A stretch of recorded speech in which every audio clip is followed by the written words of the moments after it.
I want to take this opportunity to address the very serious and tragic circumstances of the airstrike that occurred in Kunduz on October 3rd. I offer my deepest condolences to those innocent civilians who were harmed and killed on Saturday.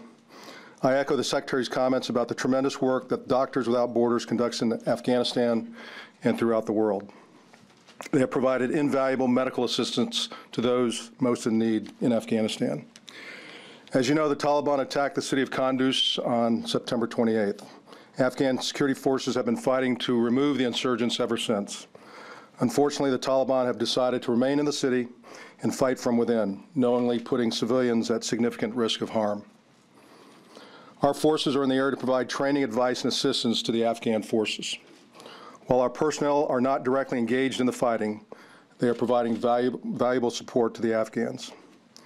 Afghanistan remains an area of active hostilities, and our personnel continue to operate in harm's way.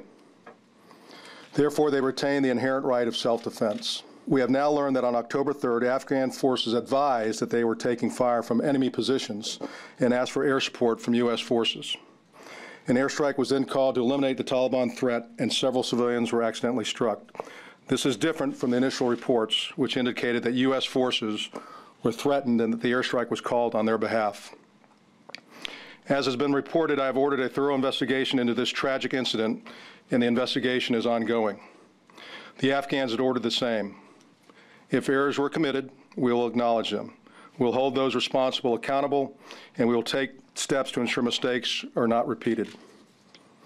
We'll await the outcome of the investigation, provide any additional updates, and we will share the results of the investigation once it is complete. As you know, the United States military takes extraordinary steps to avoid harm to civilians. However, the Taliban have purposely chosen to fight from within a heavily urbanized area, purposely placing civilians in harm's way. We will continue to take all necessary steps to avoid future civilian casualties. Again, I want to offer my deepest condolences to those innocent civilians who were harmed and killed on Saturday.